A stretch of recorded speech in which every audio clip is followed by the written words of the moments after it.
morning. Jeffrey's English News, linking you up with the world in just 15 minutes. So let's synchronize our watches in 3, 2, 1. It's 7:59. Stay tuned for ICRT news and weather coming up next. Mark.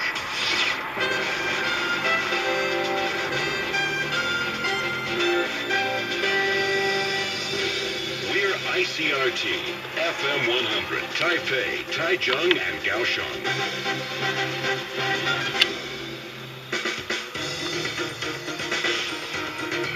Your news, Taiwan and the world. Good morning, it's 8 o'clock. I'm Gavin Phipps. The United Nations Human Rights Chief says the failure of the UN Security Council to take action against Syria has allowed Damascus to carry out full-scale assaults against opponents of President Bashar al-Assad. Navi Pillay told the UN that the lack of agreement encouraged Damascus to use what she called overwhelming force against protesters. Activists there say more than 400 people have been killed since security forces launched an assault on opposition-held areas in the city of Homs earlier this month. The Arab League has called for a joint Arab-UN peacekeeping force. The European Commission has applauded the Greek Parliament's approval of a series of tough new austerity measures. The Commission is now urging Athens to fully implement the reforms, which have been demanded by the EU in return for a €130 billion bailout package. However, passage of the austerity measures has resulted in large protests across Greece. The country is trying to secure a bailout package to prevent it defaulting on its massive debts. The deal could write off around half of Greece's privately held debt. A British court has freed Abu Qatada, who was accused of being one of the UK's most dangerous extremist clerics. He was released from the top security jail on Monday after a judge ended his 6-year detention last week. The UK government says that he is a threat to national security, but it has been blocked from deporting him to Jordan by the European Court of Human Rights.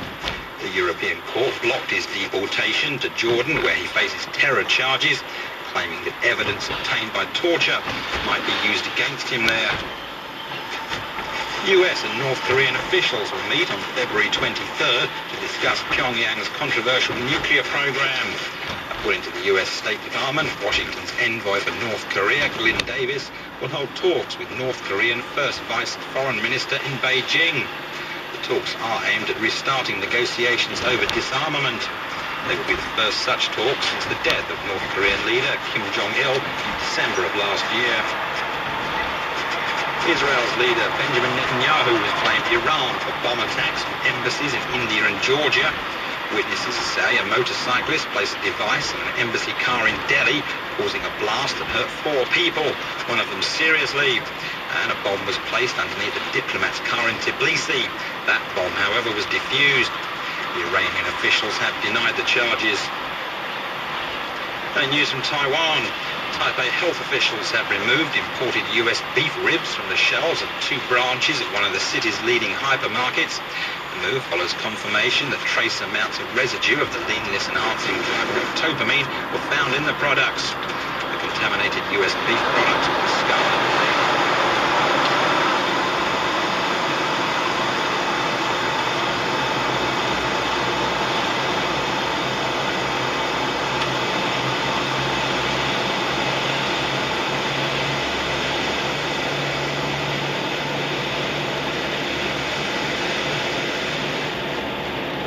UN says it plans to investigate investments made by Legislative UN Secretary-General Lin Xishan.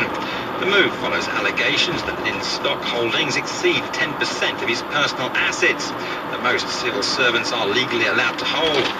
Lin's suspected wrongdoing was revealed after the Control UN carried out a random check on Lin's asset declarations.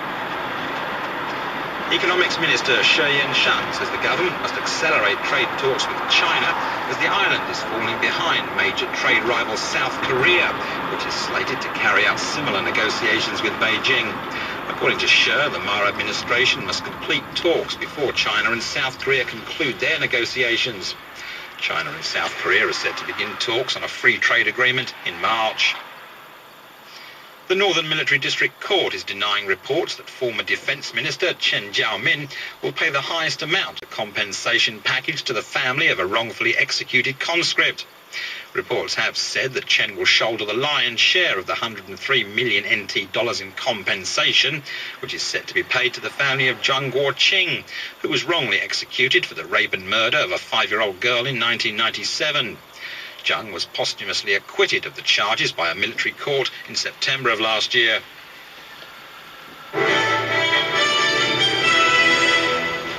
And looking at the front pages of today's Chinese language dailies, we see that the Apple Daily, China Times, United Daily News and Liberty Times all lead with pieces about the death of Feng Feifei, one of the island's most iconic pop stars of the 1970s and 80s, who died of lung cancer in Hong Kong on January 3rd.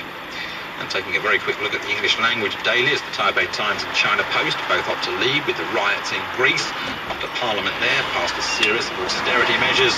And the Taiwan News covers the Defence Ministry's decision to merge the island's medium and long-range air defence missile units into a single object under the General Staff Headquarters.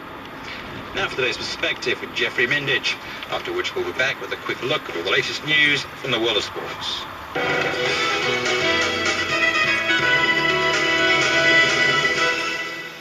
Anyone who's lived in Taiwan for any period of time is probably no stranger to the ancient martial art practice of Tai Chi Chuan. A walk by any of the larger Taipei parks on any given morning will undoubtedly reveal numerous people in the park, either practicing or learning Tai Chi. The initial impression one gets from looking at the slow rhythmic movements is that it must be a good way for elderly people to stretch their limbs and get a bit of fresh air. However, recent studies in the West show that there may be more to Tai Chi than meets the eye.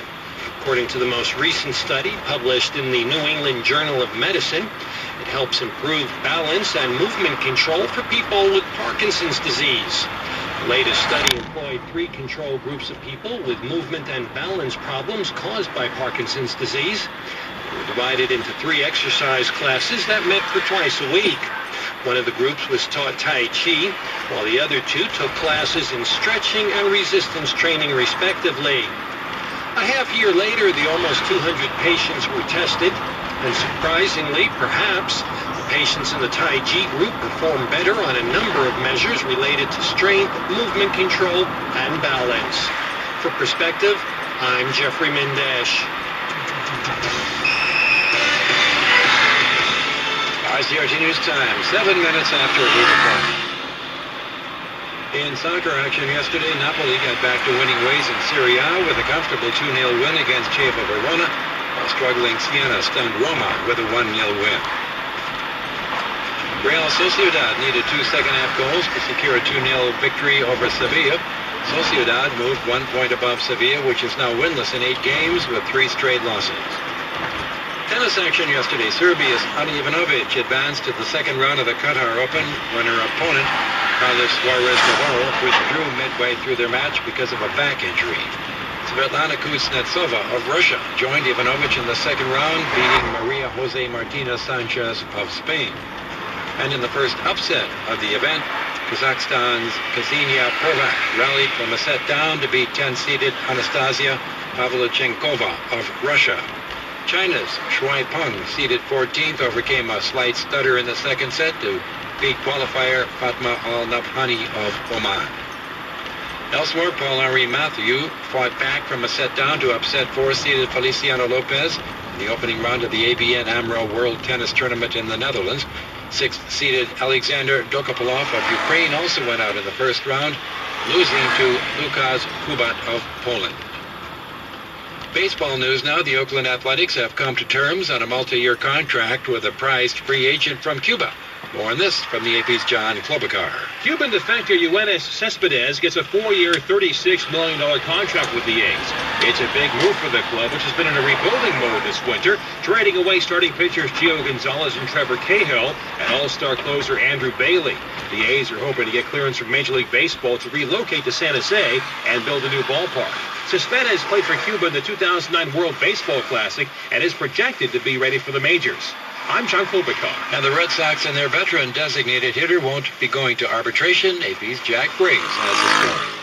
The Boston Red Sox and designated hitter David Ortiz have avoided salary arbitration by agreeing to a one-year contract worth $14.575 million. The deal was midway between the $16.5 million Ortiz asked for last month and the $12.65 million submitted by the Red Sox, which matched his 2011 earnings.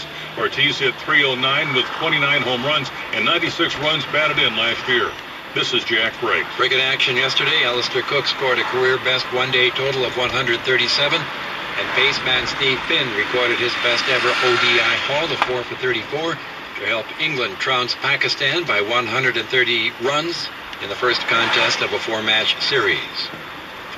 NBA news, Amari Stoudemire returned to the New York Knicks today after missing the past week following the death of his brother. He'll be getting his first taste of NBA insanity in a team workout. Stoudemire will start alongside Lynn for the first time tomorrow when the Knicks play at Toronto. He missed 4 games following the death of his older brother in a car crash. Meanwhile, Lynn was named the Eastern Conference Player of the Week after his sensational first week as an NBA starter. Lynn becomes the first player to win Player of the Week awards in the NBA and the NBA Development League. There he was honored while playing for the Reno Bighorns. In National Football League news, after apparently talking about the idea with friends for about a month or so, wide receiver Randy Moss celebrated his 35th birthday Monday, announcing his intentions to return to the NFL. According to a source close to Moss, the Philadelphia Eagles and the New York Jets are at least curious, and the San Francisco 49ers could look to fill a hole if they let go of Josh Morgan in free agency. A source with one of those teams conveyed via text it would be intriguing to see what Moss has left in the tank after a year away from the game. Moss's 23 TD catches in 2007 helped the Patriots reach the Super Bowl, and they are a single-season NFL record. Weather forecast, cloudy skies in the north and center, and you're looking at highs of 28 here in Taipei, getting up to 26 in Taichung. Cloudy skies, scattered showers in the south, with a predicted high of 27 in Kaohsiung. Right now it's 19 here in Taipei, 18 degrees in Taichung, and 23 degrees in Kaohsiung. That's news here on ICRT. News time is 11 minutes after 8. I'm Bill Thiessen. BMW 联网驾驭科技生活，昼夜守护，面面俱到。在温布顿网球公开赛中，动辄150公里以上的速球，有时需依赖鹰眼的辅助来补足裁判视线上的盲点。在高速行驶中，驾驶视线更显重要。BMW 联网驾驭科技发展全新 BMW 夜视系统，提供驾驶在夜间绝佳的移动视线。它能以红外线摄影机在黑暗中侦测100公尺内的行人和动物，进而让驾驶预知且避开潜在危险。而且由车侧显示系统，更能协助驾驶在行经巷弄时，清晰辨识左右视线，做最精准的判断。BMW 联网驾驭科技为驾乘打造最高规格的安全，让人车之间更加紧密。下一期 BMW 联网驾驭科技生活最佳安全副驾。Sit back, unwind, and enjoy the view in Kaohsiung Fulan Hotel's Premier Lounge. Open from 5 to 11. Relax with an expertly mixed drink or enjoy a snack prepared by the best chefs in town. Hors d'oeuvres available during happy hour, 5 to 7 p.m. 高雄芙蓉饭店尊荣厅让